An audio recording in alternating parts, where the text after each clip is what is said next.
Complain about small talk all you want. The weather, the traffic, how was your weekend? Feels pointless, right?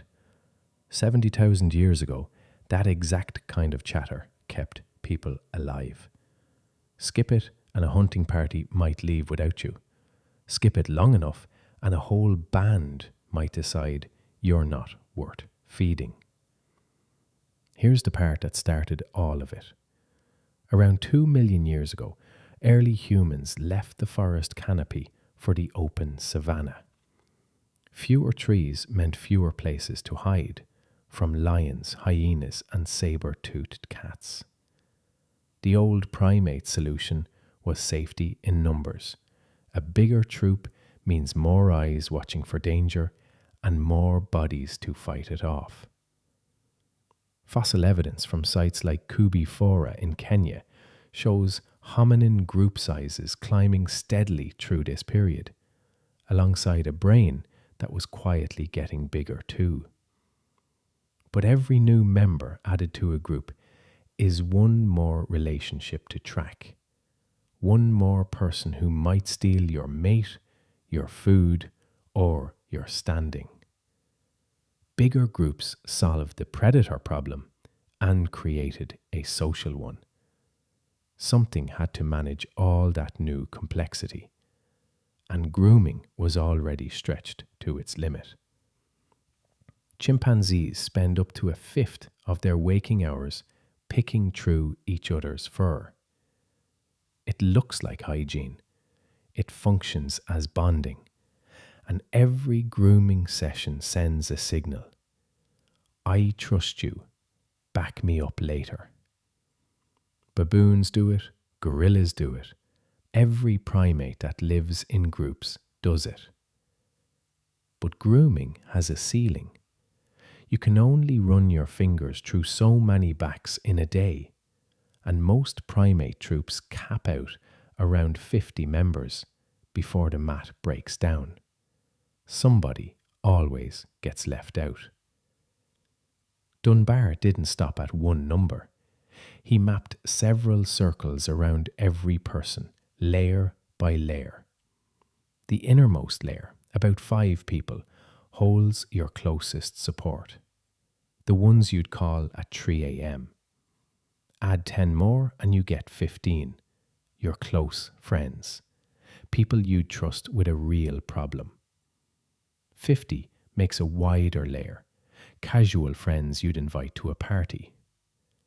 150 is the outer limit. Everyone whose face and story you can actually hold in memory. Past that, numbers keep climbing. 500 acquaintances. 1,500 names you could recognize but barely place.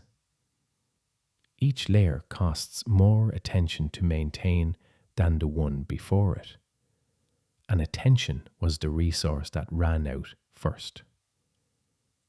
In 1992, anthropologist Robin Dunbar at University College London measured something strange.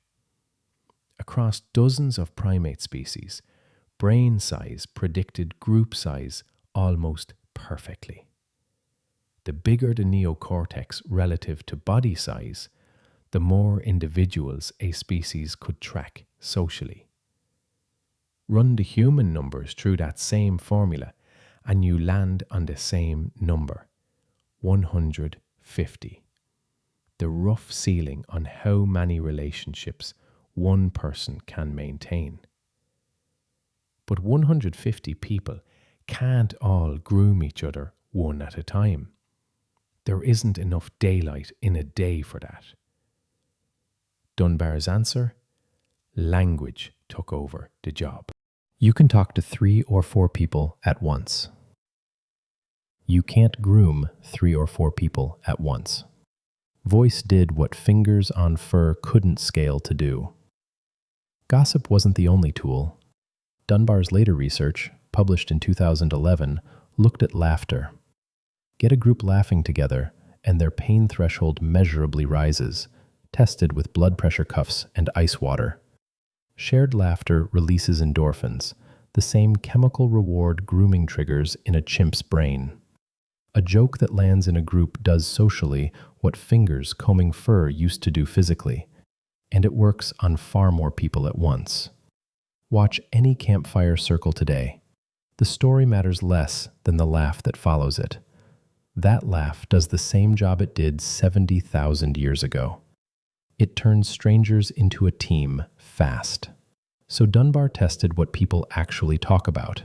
In the 1990s, his team recorded snippets of conversation in cafeterias, trains, and student unions across England, logging the topic every 30 seconds. About 65% of all talk time went to social subjects: who did what to whom, who can be trusted, who broke a promise. Weather and politics barely registered. People watched people and talked about what they saw. That's gossip, and gossip is a reputation tracking system running on pure sound. The Juhoansi didn't just talk at night, they danced. Anthropologist Richard Katz documented their trance dance ceremonies starting in the 1960s, where women sing and clap in a tight circle while men dance around the fire for hours, sometimes until dawn. Dancers enter a trance state called Kia, and healers among them are believed to draw out sickness from the sick and pass it into themselves. The ceremony pulls in people from several camps at once, sometimes 40 or 50 individuals who rarely see each other outside these nights. Singing in unison does what Dunbar later measured in laughter. Synchronized voices raise pain thresholds and drop stress hormones across the whole group at the same time. One dance did more bonding work than 100 one-on-one conversations ever could. Anthropologist Polly Wiesner spent decades with the Juhoansi people of the Kalahari. In 2014, she published recordings of 122 real conversations from their camps. Daytime talk was practical: complaints, economics, who owes who meat. After dark, around the fire, the topic flipped. 81% of nighttime conversation turned to storytelling, humor, and social ties, stretching to camps days away on foot. Firelight talk built alliances with people the group might need during a drought, a bad hunting season, or a conflict with a rival band. The stories carried names, kinship ties, and warnings about who to avoid trading with 3 valleys over. The 150 number shows up everywhere once you know to look for it. Hutterite religious colonies in North America have split into new settlements for over a century, almost always right around 150 members, before cohesion breaks down and factions form. Military units built for close coordination, the basic fighting company, land in roughly the same range, 130 to 150 soldiers. In 2003, researchers Hill and Dunbar studied British Christmas card lists and found the average sender addressed cards to about 154 people across all the households combined. Different centuries, different continents, different reasons for grouping, and the ceiling barely moves. Social media promised to break the ceiling. It didn't. Researchers at Oxford, including Dunbar himself, studied Facebook networks in 2016 and found users listed hundreds or even thousands of friends, but the pattern underneath stayed the same. People still texted or messaged only about 5 others regularly, the same inner circle size Chimp's Groom and Juhoansi trust with a night's fire. A feed full of names can't buy more attention. It just makes the outer rings visible. Thousands of faces you recognize, but will never really talk to.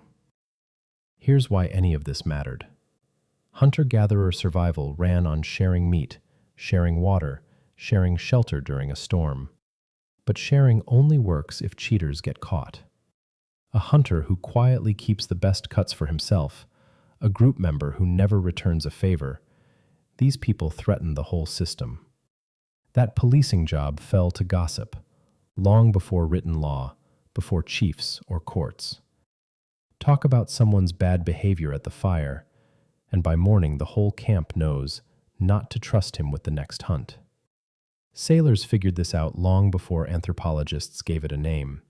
Age of sail crews from unrelated ports would greet strangers with formal exchanges of news, weather, cargo, nothing urgent, before any real business got discussed. Skip the ritual, and a captain might refuse to trade at all, no matter how good the offer. The small talk wasn't decoration. It came first, and the deal came second, or it didn't come at all. Small talk with strangers works the same trick today. Two people meet on a trail, at a well, on the edge of unfamiliar territory. Talking about nothing, weather, the walk, a shared joke, signals one thing: I am not a threat. Anthropologists call this phatic communication, speech whose content barely matters next to its function. Among the Juhowansi, a stranger who refused to exchange this kind of talk was treated with suspicion. Among modern office workers, the person who skips "How was your weekend?" gets read the same way. Modern data backs the same pattern up. In the 2000s, MIT researcher Ben Weber fitted call center workers with sociometric badges that tracked who talked to whom and for how long. Teams that took coffee breaks together, chatting about nothing in particular, finished calls faster and made fewer errors than teams that sat in silence. One bank restructured break schedules based on the data. Productivity on the affected teams rose measurably within weeks, tied directly to how much casual, off-topic talk employees had with each other. The badges couldn't measure trust directly. They measured minutes of small talk, and the minutes predicted the trust.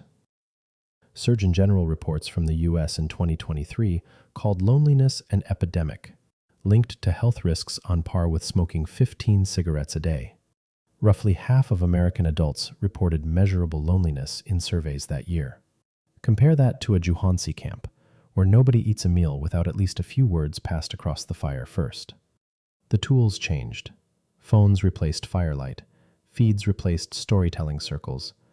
But the underlying need never left, and skipping the small talk that used to be mandatory might be costing more than anyone tracked. Even the word gossip carries this history. It comes from the Old English godsib, meaning godparent, someone bound to you by ritual kinship, trusted enough to raise your child if you died. Over centuries, the word drifted from godparent to close friend, to the person you swap news with, and finally to the idle chatter itself. The meaning changed, but the core stayed the same. A gossip was always, first, someone you trusted. You still run the same wiring. The elevator chat about the weather, the small talk before a meeting gets down to business, the 5 minutes of nothing before a first date turns into something. None of it evolved for the topic. It evolved to answer one question fast. Can I trust you? 70,000 years of campfires taught the brain to ask that question before anything else. Skip the small talk today, and nobody dies. Your ancestors didn't have that luxury. For them, the wrong stranger left ungreeted could mean starving alone instead of eating with the group. That history sits behind every "how's it going?" you've ever said, whether you notice it or not.